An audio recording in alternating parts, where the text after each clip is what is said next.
Tanzania के जंगली लोग इतने रंगीले और जोशीले होते हैं कि ये लोग साल में 2-2 बच्चे पैदा कर लेते हैं। दरअसल ये लोग जानवरों का शिकार करते हैं और उनके ताजा मांस को उसी जानवर के खून में उबालकर बिना किसी मसाले के खा जाते हैं, जिससे इनके शरीर को जरूरत से ज्यादा प्रोटीन मिलता है।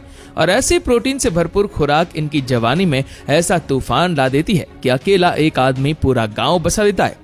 इतनी मेहनत से इन केकड़ों को पकड़कर आखिर ये इन्हें वापस से पानी में क्यों डाल रहे हैं? तो देखो, जब भी समुद्र में जाली को बिछाया जाता है तो उसे एक काफी बड़े हिस्से में फैलाया जाता है और फिर जब मछुआरे इन्हें खींचते हैं तो इसमें वहां की सारी जीव कैद हो जाती है, जिसमें इन मछलियों के साथ कई बार ऐसे केकड़े भी आ जाते हैं जिन्हें पकड़ना इलीगल होता है, तो इन्हें उसे वापस पानी में डालना होता है।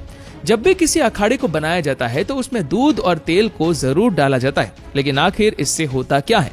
तो देखो, एक अखाड़े को बनाना किसी बच्चे का काम नहीं है। इसमें लड़ना हो या इसे बनाना, दोनों काम केवल एक पहलवान ही कर सकता है। और इनके मिट्टी में दूध और तेल डालने से मिट्टी मुलायम होती है, जिससे पहलवान को चोट भी नहीं लगती और उन्हें एक अच्छा ग्रिप भी मिलता है।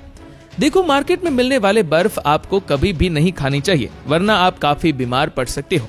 अगर आप सोच रहे हो कि इसमें गंदा पानी भरा जाता है, तो ऐसा नहीं है, क्योंकि ज्यादातर कंपनियां सीधे नल से निकलने वाले पानी को ही इसमें डालते हैं और फिर इसे जमने के लिए छोड़ देते हैं। लेकिन जब इन बर्फ को निकाला जाता है तो ये लोग इन बर्फ को ऐसे ही गंदी जगहों पर रखकर ट्रांसपोर्ट करते हैं।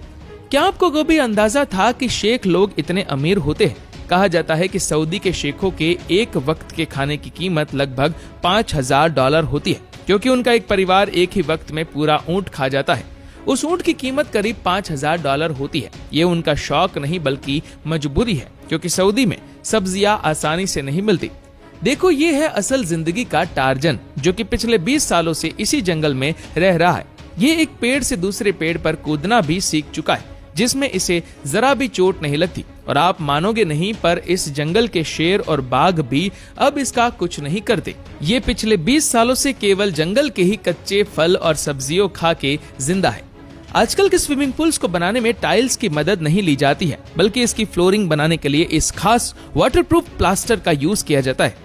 सबसे पहले तो इसे एक पाइप से सभी जगह बराबर मात्रा में स्प्रे किया जाता है और फिर तुरंत इसे अच्छे से शेप देकर प्लान करना पड़ता है, क्योंकि ये प्लास्टर तुरंत ही सूख जाता है। और इनके सूखने के बाद जब इसमें पानी भरा जाता है तो ये वाकई में खूबसूरत बनते हैं।